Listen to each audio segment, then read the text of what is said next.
Hey y'all, this is the Thick Madame, and this is the Love and Marriage Huntsville recap. Um, a lot of people keep getting it wrong. It is season one still. They did a break, and it's still a part of season one. That's what a lot of the shows do, and this so happens to be one of them. So this is a season one show still, but it's just continuing on. I think it's maybe episode 9, 10, 11, 12, or whatever it is. Y'all will see that actually up on there. Y'all know what it is, but it is still season one. Anyway, Melody then went to her hairstylist, which just so happens to be Martell's cousin. Apparently, they found out that they were cousins around the same time that Melody met Martell, and so she's been cool with her ever since. She's been her hairstylist for the longest, and she's actually on the side of Melody in the whole situation between her cousin and Melody. So she was talking to her, and she was like, people see us as this power couple, and he has done all this stuff to me, and he's trying to figure out what he's gonna do. I'm trying to figure out what I'm gonna do. I have already, I'm thinking that I'm gonna file for divorce and all that, and she was just like, I don't think I can do this anymore. I don't think I can be with him, despite being with him for so long. And then, y'all, I rolled my eyes. She said something about how people came in and requested the hairstyle that Melody had. And I'm just like, why? Why? Sometimes she has moments where I think it's cute, but at the same time, I still don't like how she doesn't have where the weave blends in and starts like doing a ombre effect. It's just her hair that has been dyed. Like, it looked like a strand. It literally looks like. This is what it looked like to me. It looked like, ooh, everything that you see that's not these strands right here is the weave. And I'm just like, girl, like, no. Anyway, she said people come in and ask all the time. And she was like, no, this is just something that I do to her hair. It ain't nothing special, but okay, y'all doing the most. Anyway, Maurice is at home, and he's ordering books for his classes. He should be like almost done with classes. Y'all know he's trying to become a lawyer and all that. And his ex-wife called, and from what we've been told this whole time, eventually the son is supposed to be coming and living with him and his new wife, Kimmy. So they're on the phone, and for some reason the ex, that conversation didn't go right at all. It went all the way left. And he's trying to understand why. So Kimmy is trying to get him to understand that she is a mother. Like, if you're a real mother, a child that came out of you, you're not trying to be far away from them for a long period of time, let alone you saying that they're going to continue to live out the rest of their lives with just you. And then it's going to be like kind of the situation is going to be reversed where he come area of the blue moon to see me. Like, no. So, I don't know. It's just crazy. I know that she has needed her breaks from time to time, but I guess that now it's getting closer to that time. She never thought about what it really would be like with him having their child full time. So apparently everything had been getting worse as far as when they got married and all that, because when they were dating, it was already kind of touch and go. And when they got married, it just got worse. And later on in the episode, we find out that other people have been trying to tell her that that's probably the direction that's going to go in, because she feels as though she put a lot into him and then she didn't get to reap the benefits, so to speak. But I'll get into that later. So anyway, Martell is still at the house. And just as I expected, Melody just let him move upstairs. And I mean, that doesn't make sense anyway for him to go somewhere and have to pay for a hotel room when y'all have like at least two levels. Like, what's the point in that? But they don't sleep in the same bed, so they try to make us think. And I guess Melody's not at the house right now. So he invited one of his friends over, and they were talking and playing chess. And, he was trying to give him a little bit of an update. And he was saying that, everything was going fine until the side chick called from out of nowhere after 5 or 6 months of not talking. Melody does not believe that that's the case. And so now we're back at a terrible place again. And it just amazes me how when he was talking to this friend, he was talking about how he was in all these luxury vehicles picking her up and anybody else. And he had houses he was putting her up in. And He was doing all of these things that a married guy or somebody who was in any type of monogamous relationship should not do, especially if y'all have not outlined that in y'all agreement of what y'all think a relationship is supposed to be. So it's like he was boasting about all these things that he was doing for the side chick, but then in the same breath, she's a peasant. How? Houseway. But anyway, y'all, I can't. So he was like, well, I'm just going to let her know that I've been going to counseling, and hopefully, I'll be able to get back in good with her. And I'm just looking at him like, get on somewhere.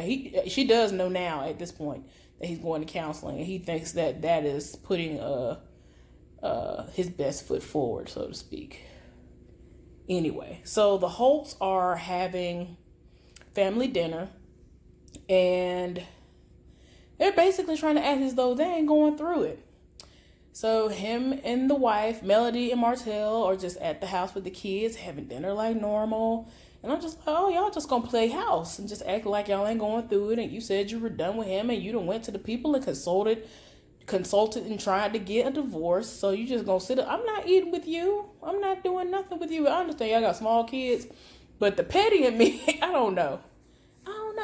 Maybe I would have to be in that situation to be like, well, I'm saying I wouldn't do this, but I'm doing it for the sake of the kids, for the sake of the children. So that's what they're doing. Oh, Lord. So after the kids went on about their business and got ready for bed, they were talking about how in the morning they were going to have to go to Birmingham for an I Push magazine cover.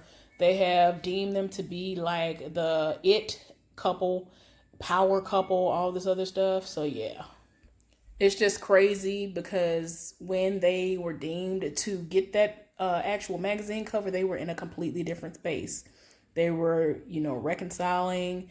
Everything was going good. And then the phone call eventually came through. So that's what she's saying. So then he gonna go to her room and was like, yeah, so are we, what you wearing tomorrow? I just want to know so I can coordinate with you. And so she was like, you can coordinate whatever you want to do, whatever you decide to wear. That's just what you decide to wear. What I decide to wear is what I'll decide to wear. And if we somehow end up coordinating, that's just going to be fine. And I was just like, oh, gosh. So anyway, Marceau is at the gym, and one of his friends, who was a mutual friend of Martell's as well, they met up and they were talking. And they were discussing the comeback group. And Marceau tried to make it seem like, it's, okay. Everything ain't how it was, but, it's still around. So he was like, well, that was a completely different thing that I was told. So I don't understand what you're talking about over here. So then old boy said that he saw him, Martell, somewhere. And then the information was brought up about Marceau having multiple situations going on. Everybody trying to make it just seem like he's the only one out here cheating when he got some stuff going on too.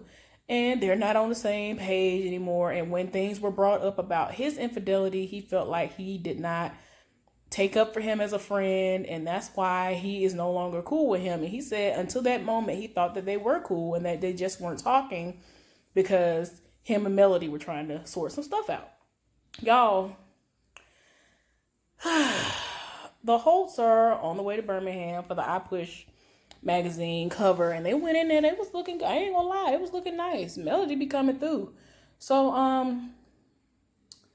while they were on the way up there, she asked, how was counseling and if it's been working, if he's been working on himself. And he said counseling's been going great, and he has been working on himself. And it just got to a point where she just was like, you're a narcissist. And he was like, what?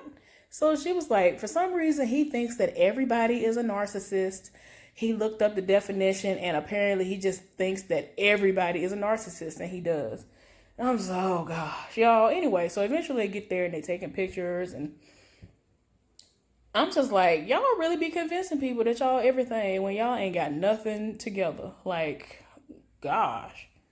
Like, it's crazy. So they ended up asking them questions, and they were like, y'all are a power couple and y'all are an inspiration to people, and this is what a healthy relationship looks like.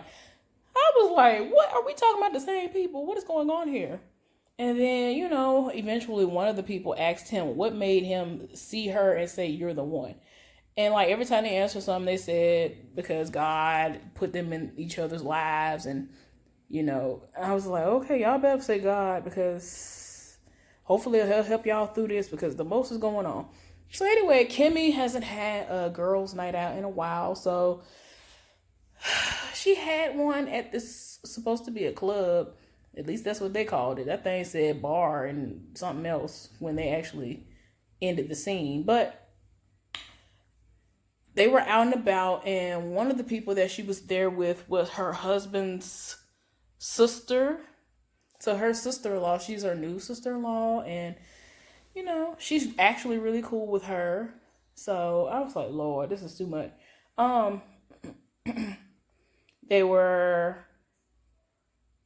They ended up talking about some stuff that was going on. Something I didn't know about, which was Maurice's mama is living with them. So right before they were going to get married, he was like, yeah, my mom's going to come and stay with us. And then they got married like a couple of days later. So apparently she's getting some renovations and stuff done to her house. Remember they showed the house before? And I'm thinking that that's the house, the same house they were trying to get ready for her. So until that's done, she's going to stay with them. So then she brought up the situation about what's going on between her husband and his ex-wife, and how she has her reservations.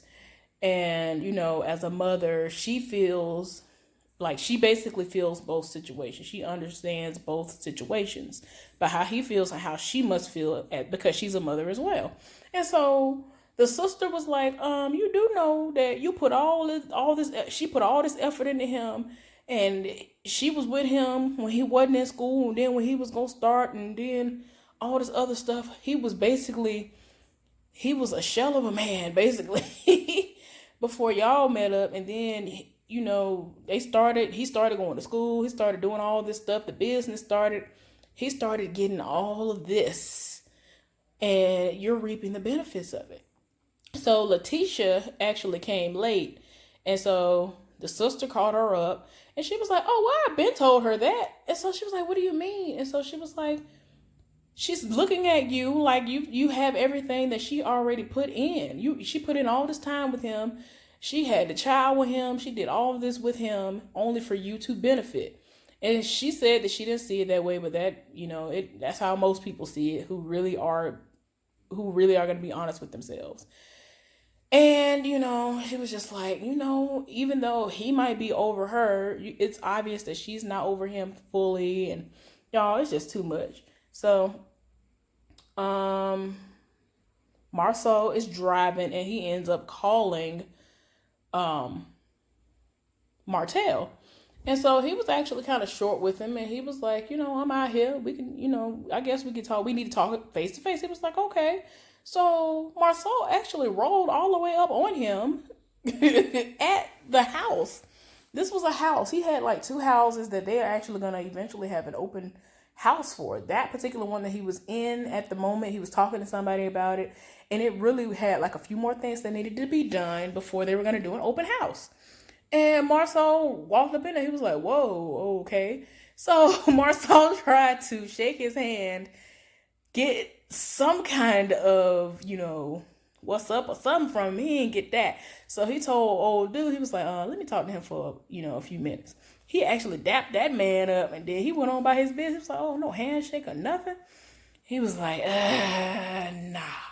So he discussed what happened at the gym, and he was like, I ain't even know that you had an issue with me, and I don't even understand why you have an issue. So eventually he gets to saying that you didn't support me. You were making a mockery of my relationship and everything we've been going through. You were talking about me behind my back, and, you weren't being a friend to me. And so he's like, what are you talking about? I was supporting you at every turn.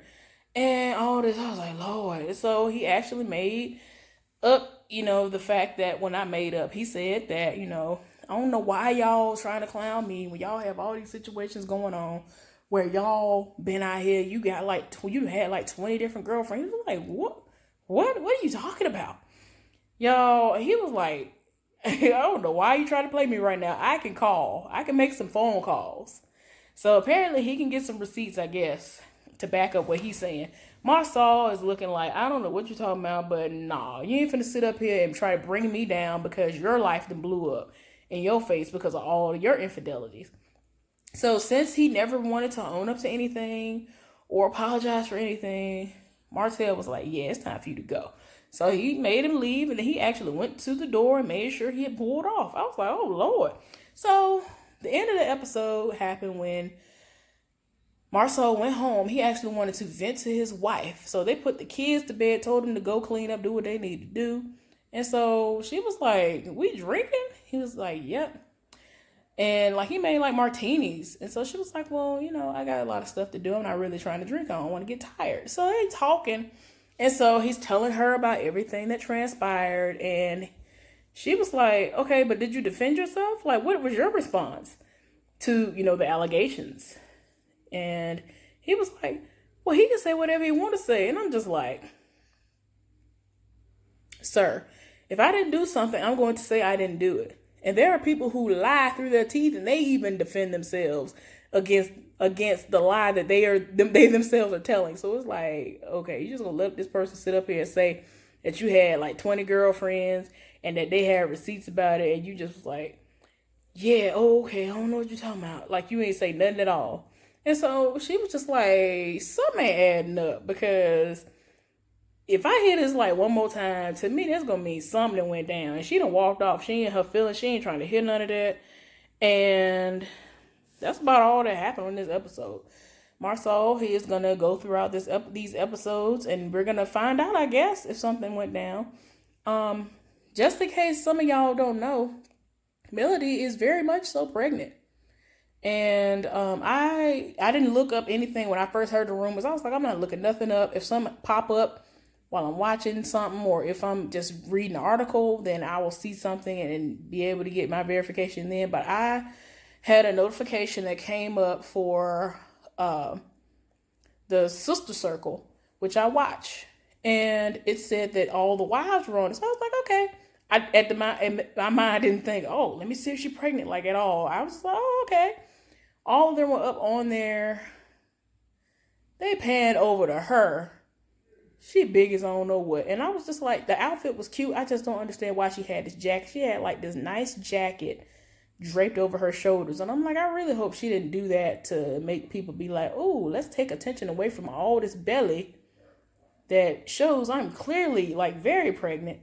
And y'all go put some respect on this jacket. Like, I didn't know what was going on. And then the people on the show, they made a point to not bring up the pregnancy. And I'm like, really? Really? We just gonna sit up here and act like she ain't pregnant? Okay. Maybe she asked them beforehand not to do it. So I'm not gonna, be mad at them for that. But I was just like, this heifer is pregnant, something terrible, and we ain't gonna say nothing about it. And she's still sitting up there talking about we are a power couple. And people saw what they saw. I just wanted everything to be real because it is a reality TV show. I was like, girl, I'm gonna need for you to stop. Anyway, y'all have a good one. And I'll see y'all for something else one day. Very soon.